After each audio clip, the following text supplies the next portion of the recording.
माता की, भारत माता की, भारत माता की। वंदे वंदे वंदे। नमः पार्वती पतये हर हर। भारतीय जनता पार्टी के जिला के अध्यक्ष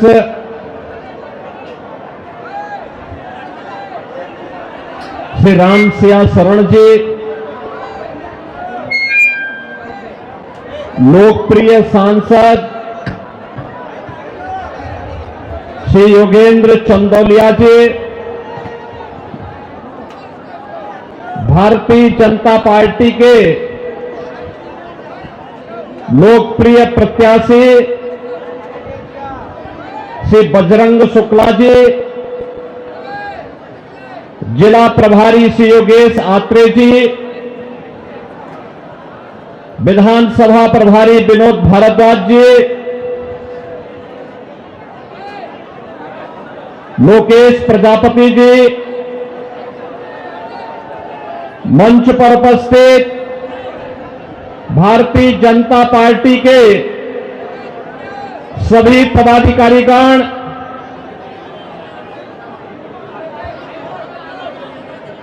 किरोड़ी विधानसभा क्षेत्र से जुड़े हुए सभी उपस्थित मेरे बहनों और भाइयों, दिल्ली विधानसभा चुनाव की दृष्टि से आज मुझे आप सबके बीच में आने का अवसर प्राप्त हुआ है। बहनों और भाइयों, मैं जब दिल्ली विधानसभा चुनाव की दृष्टि से आया हूं तो नजदीक से मुझे यहां की सड़कों को भी देखने का अवसर प्राप्त हो रहा है। मैं कल ही रात्रि को प्रयागराज से लखनऊ आया। उत्तर प्रदेश में प्रयागराज की धरती पर इस सदी का पहला महाकुंभ का आयोजन पूरी भव्यता के साथ हो रहा है। आप अनुमान करिए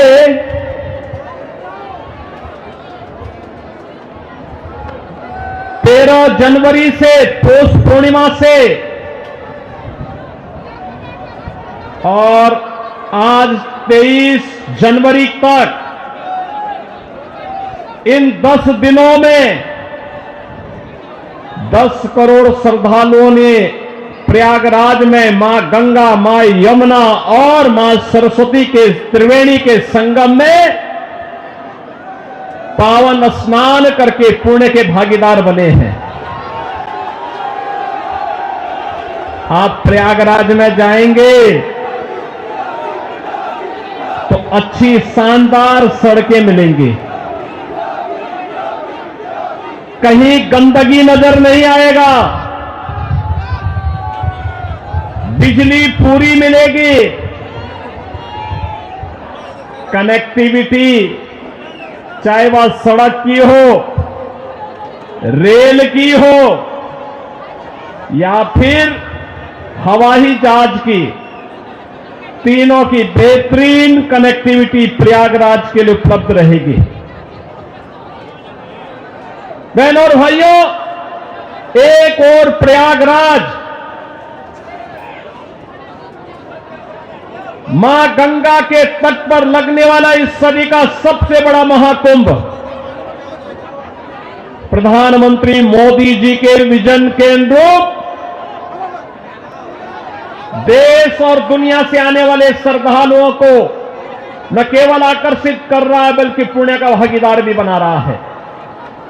नमामि गंगे परियोजना के बाद मां गंगा की अविरल और निर्मल धारा का दर्शन देश और दुनिया कर रहा है, संगम में स्नान कर रहा है। कल आपने देखा होगा उत्तर प्रदेश सरकार के मेरे सभी मंत्रीगण 54 मंत्री मेरे साथ प्रयागराज के संगम में एक साथ डुबकी लगाए हैं, एक साथ डुबकी लगाए हैं, पुण्य के भागीदार बने हैं। हम सब सौभाग्यशाली हैं कि देश और दुनिया से आने वाले श्रद्धालुओं की सेवा करने का इस महाकुंभ के बहाने हमें अवसर मिला और उत्तर प्रदेश को नजदीक से देखने का अवसर इन सभी पूज्य संतों को, श्रद्धालुओं को प्राप्त हो रहा है। बहनों और भाइयों, अगर एक मुख्यमंत्री के रूप में मैं और मेरे मंत्रीगण प्रयागराज के संगम में स्नान कर सकते हैं, तो मैं पूछना चाहता हूं दिल्ली में आम आदमी पार्टी के अध्यक्ष से अरविंद केजरीवाल जी से मैं पूछना चाहता हूं, क्या यमुना जी में वह भी अपने मंत्रियों के साथ जाकर के स्नान कर सकते हैं क्या?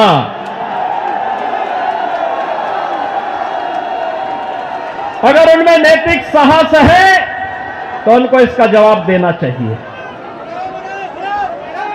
यमुना मैया को एक गंदे नाले के रूप में बदलने का अपराध क्या उन्होंने किया है कि नहीं किया है?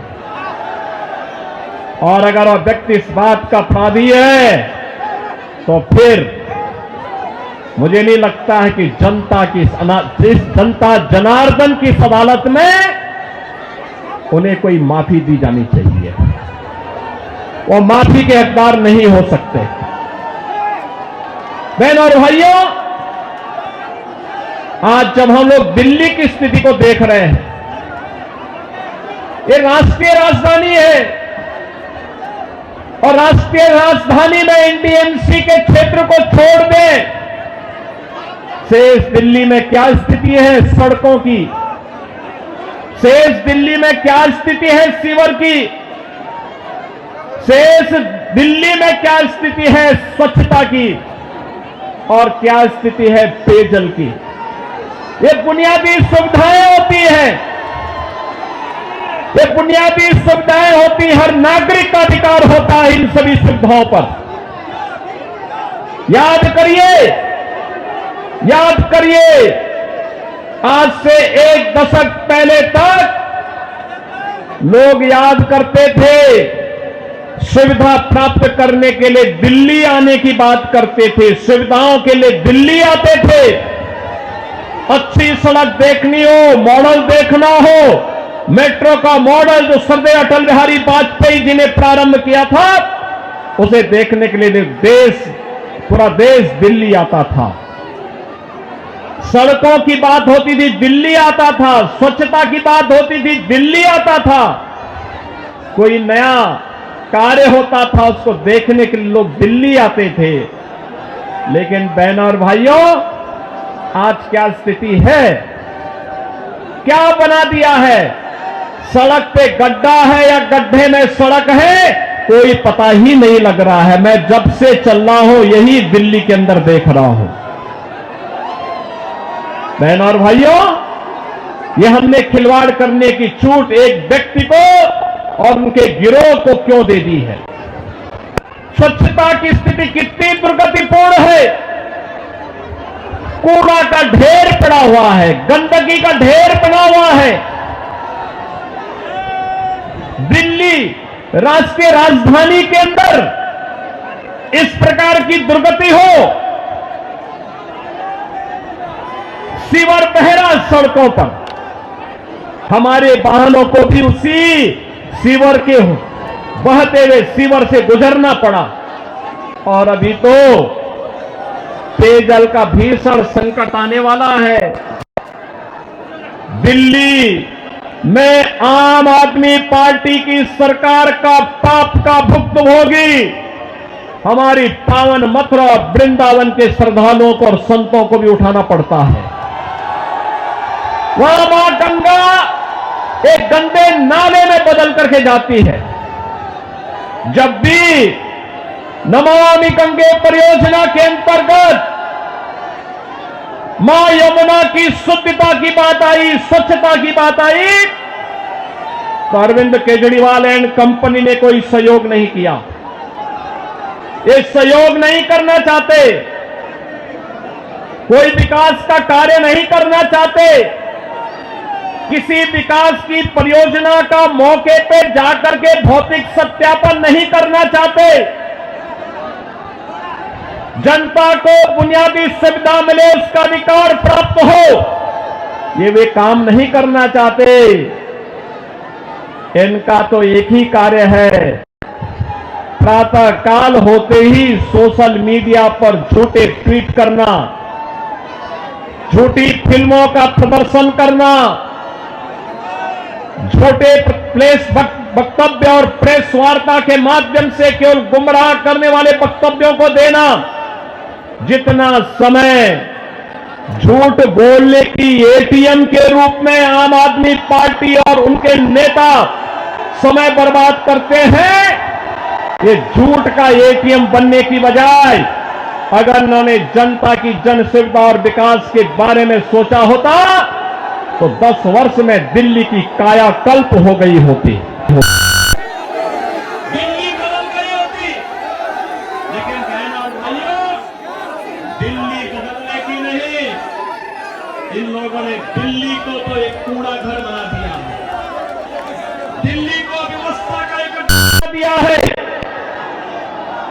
आजकल मैं सुन रहा हूं अपने भाषणों में से अरविंद केजरीवाल जी बार बार उत्तर प्रदेश की चर्चा कर रहे हैं, लेकिन उनको भूलना नहीं चाहिए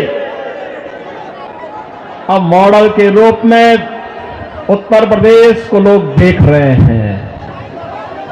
मैं पूछना चाहता हूं, दिल्ली के अंदर भी ओखला औद्योगिक क्षेत्र है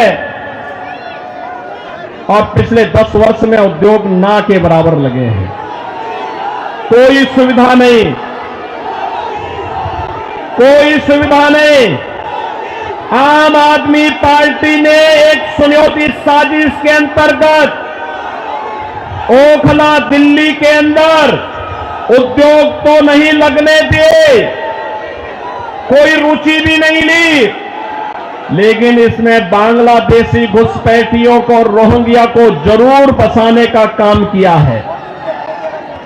आम आदमी पार्टी के नेताओं के घर में आधार बनाने की मशीन के माध्यम से आधार बांटे जाते हैं इन बांग्लादेशी घुसपैठियों को, और दूसरी तरफ उत्तर प्रदेश में न्यू ओखला के रूप में नोएडा की तस्वीर भी आप सबके सामने है। आज आप जाइए दिल्ली की सड़कों को और नोएडा की सड़कों को जाकर के देखो, जमीन आसमान का अंतर नजर आएगा। दिल्ली की सड़कों को और गाजियाबाद की सड़कों को जाकर के देखो, जमीन आसमान का अंतर नजर आएगा। उत्तर प्रदेश के शिक्षण संस्थानों को, उत्तर प्रदेश के मेडिकल कॉलेजेस को और दिल्ली के अंदर यहां की राज्य सरकार के द्वारा चलाए जाने वाले वे जर्जर विद्यालय के भवनों को देख करके आप अंदाजा लगा सकते हैं कि बच्चों के भविष्य के साथ इनका व्यवहार क्या है। बहनों और भाइयों, एक सुनियोजित साजिश के तहत दिल्ली की जनता को तो इन्होंने जन सुविधाओं से वंचित रखाई, साथ साथ राष्ट्रीय सुरक्षा के साथ खिलवाड़ भी इन्होंने उन अपने शरारत भरी कृत्यों से किया है। आपने देखा होगा 2020 में दिल्ली के अंदर किस तरीके से दंगे करवाए गए और आम आदमी पार्टी के पार्षद और उनके विधायकों की संलिप्तता इस पूरे षड्यंत्र में सामने आई थी। ये लगातार राष्ट्रीय सुरक्षा के साथ खिलवाड़ कर रहे हैं। स्वाभाविक रूप से जो अपने गुरु सरदे अन्ना हजारे को धोखा दे सकता हो, वह व्यक्ति जनता को भी धोखा देने में माहिर होगा। देश को भी धोखा दे रहे हैं, जनता जनार्दन को भी धोखा दे रहे हैं। लगातार अपने वक्तव्यों के माध्यम से ऐसे ऐसे वक्तव्य जारी कर रहे हैं जिसमें अब मैं विश्वास के साथ कह सकता हूं कि दिल्ली की जनता आने वाली नहीं है, और मैं यही अनुरोध करने के लिए आया हूं। बहनों और भाइयों, मैं आपको एक बात और कहना चाहता हूं। मैं आपसे एक बात और कहना चाहता हूं। जो यहां पर आम आदमी पार्टी की सरकार और आम आदमी पार्टी जो लगातार कह रही है, ये लगातार एक बात तो कह रही है कि इन्होंने यहां पर बिजली दी है। बहनों और भाइयों, एनडीएमसी का क्षेत्र जहां बिजली मिलती है 24 घंटे, वह गृह मंत्रालय और शहरी विकास मंत्रालय भारत सरकार के अंतर्गत आता है। शेष दिल्ली में पावर कट देश के किसी भी बड़े महानगर से, किसी भी नगर से ज्यादा पावर कट है। मैं कह सकता हूं उत्तर प्रदेश की आबादी 25 करोड़ की है। हर जिला मुख्यालय को 24 घंटे की बिजली आज के दिन पर हम दे रहे हैं, और बिजली का पर यूनिट दाम उत्तर प्रदेश में एक सामान्य उपभोक्ता के लिए अगर है तो यह 3 से 3.5 रुपए है, इससे ज्यादा नहीं है। दिल्ली में यही 9 से लेकर 10 रुपया है, यानी उत्तर प्रदेश से 3 गुना पैसा लेते हैं, लेकिन 24 घंटे बिजली यहां पर नहीं दे पा रहे हैं। बहनों और भाइयों, मैं केवल आपसे एक बात कहना चाहता हूं। जो लोग आपके साथ खिलवाड़ कर रहे हैं, आपको जन सुविधाओं से वंचित कर रहे हो, दिल्ली की पूरी तस्वीर को बदसूरत कर रहे हो, राष्ट्रीय सुरक्षा के साथ खिलवाड़ कर रहे हो, ऐसे लोगों को सत्ता में दोबारा आने का कोई अधिकार नहीं होना चाहिए, कोई अधिकार नहीं होना चाहिए। आज आपके सामने भारतीय जनता पार्टी की डबल इंजन की सरकारें आपके पास काम करती हुई अगल बगल के राज्यों में नजर आ रही है। उत्तर प्रदेश है, हरियाणा है, राजस्थान है, मध्य प्रदेश है, छत्तीसगढ़ है। इन सभी राज्यों में जाकर के देखो। मैं कल एक न्यूज पढ़ रहा था कि पंजाब की कुछ बहनें आम आदमी पार्टी के कार्यालय का घेराव की हैं, श्री अरविंद केजरीवाल के घर का घेराव की हैं, और ये इस बात को लेकर कही है कि जो वायदा किया था इन्होंने पंजाब में सरकार बनाने के पहले कि 1000 रुपया हर महिला को देंगे, ये दिया ही नहीं, और वे महिलाएं इसलिए घेराव करने के लिए आई थी।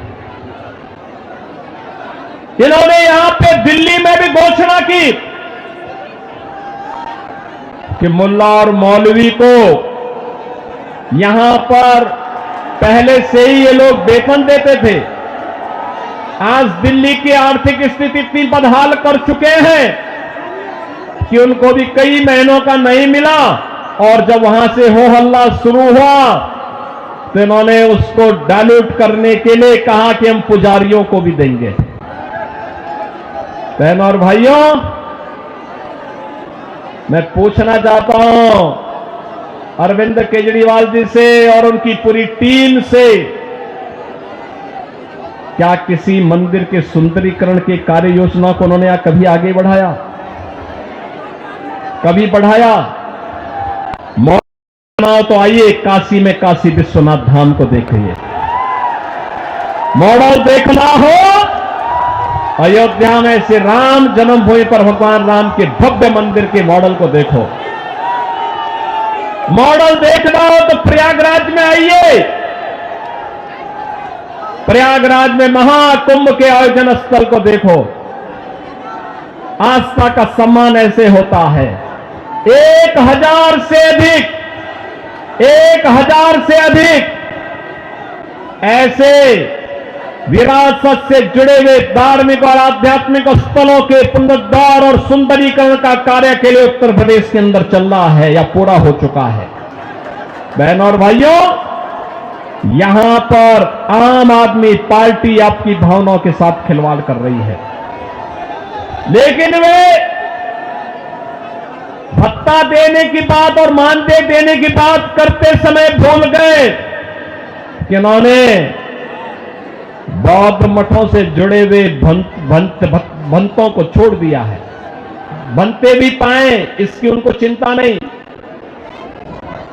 भगवान वाल्मीकि के समय से वाल्मीकि समुदाय से जुड़े हुए तमाम हमारे संत वाल्मीकि मंदिरों में पूजा अर्चना करते हैं, उनको उन्होंने भुला दिया, उनके एजेंडे में कहीं नहीं। आम आदमी पार्टी के एजेंडे में रविदासी मंदिरों के पुजारी नहीं है। यानी आज भी इनकी तुष्टीकरण की जो पॉलिसी चली आ रही है, बांटो राज करो की पॉलिसी चली आ रही है, वह अभी भी मानदेय और सरकारी पैसे से उस मानदेय या भत्ता देने में भी उसमें ये लोग परहेज नहीं कर पा रहे हैं।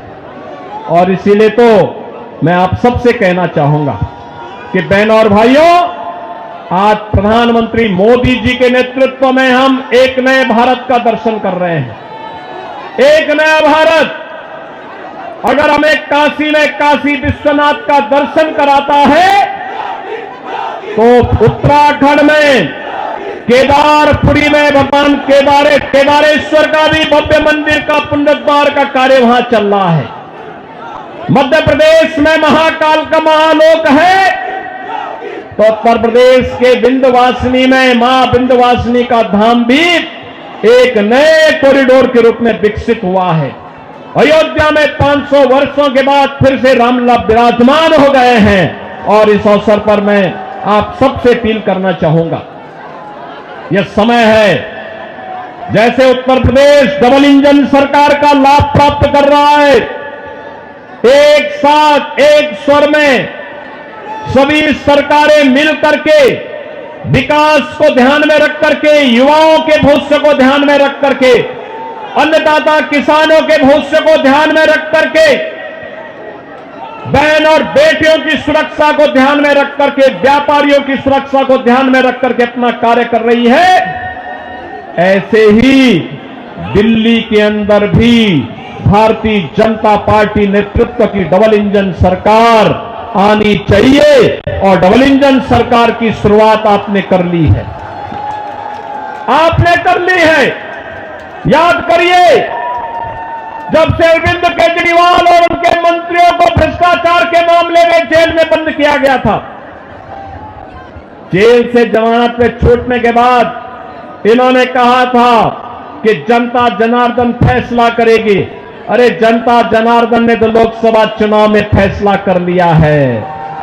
दिल्ली में 100% रिजल्ट प्रधानमंत्री मोदी जी के साथ रहा। चंदौलिया जी को आपने यहां से अपना सांसद चुन करके भेजा है, देश की संसद में भेजा है। तो जनता जनार्दन तो अपना फैसला कर ही चुकी है और इस विधानसभा चुनाव में भी जनता जनार्दन फैसला करने को पूरी तत्परता के साथ खड़ी है। और इसी में मैं आपसे अपील करने के लिए आया हूं कि बहनों और भाइयों, इस किराड़ी विधानसभा क्षेत्र से भारतीय जनता पार्टी ने अपने कर्मठ कार्यकर्ता को, जिनका एक ही ध्येय है और वह है कि इस किराड़ी विधानसभा क्षेत्र को एक विकसित विधानसभा क्षेत्र के रूप में विकसित करना, यहां के लोकप्रिय सांसद श्री चंदौलिया जी के साथ मिलकर के अच्छी सड़कें देना, सीवर लाइन बिछाना, पेयजल की पुख्ता व्यवस्था करना, स्ट्रीट लाइट को दुरुस्त करना, साफ सफाई और स्वच्छता के मानक पर एक आदर्श विधानसभा के रूप में विकसित होना, बहन और बेटियों को सुरक्षा प्रदान करना, युवाओं के लिए रोजगार के अवसर उपलब्ध करवाना, उत्तम शिक्षा के, उत्तम स्वास्थ्य के केंद्र को बेहतरीन तरीके से, मॉडल तरीके से संचालित करने का कार्य, और इसको करने के लिए यहां पर राम भक्त बजरंग बली के रूप में बजरंग शुक्ला आपके बीच में उपस्थित हैं, भारतीय जनता पार्टी के प्रत्याशी के रूप में। मेरी आप सबसे अपील है कि डबल इंजन सरकार से ही दिल्ली की कायाकल्प होगी और डबल इंजन सरकार के प्रतिनिधि के रूप में बजरंग शुक्ला को दिल्ली विधानसभा में चुन करके भेजें। आप सब भेजेंगे? भेजेंगे? जनता जनार्दन का आशीर्वाद इस बजरंग शुक्ला को प्राप्त होगा। दोनों हाथ उठा करके अपना आशीर्वाद देकर के बोलिए। जहां तक मेरी आवाज जा रही है, ये घरों के ऊपर में लोग बैठे हुए हैं, सभी से मेरी अपील है, जहां तक मेरी आवाज जा रही है, घर के ऊपर हो, सड़क हो, अगल बगल हो, जहां तक मेरी आवाज जा रही है, बजरंग शुक्ला को आप आशीर्वाद देंगे? दिल्ली के कूड़े से निजात पाएंगे? ये झूठ बोलने की एटीएम मशीन से मुक्ति पाएंगे? यमुना मैया की शुद्धि के अभियान में सहभागी बनेंगे? तो मेरे साथ बोलेंगे जय श्री राम, जय जय श्री राम।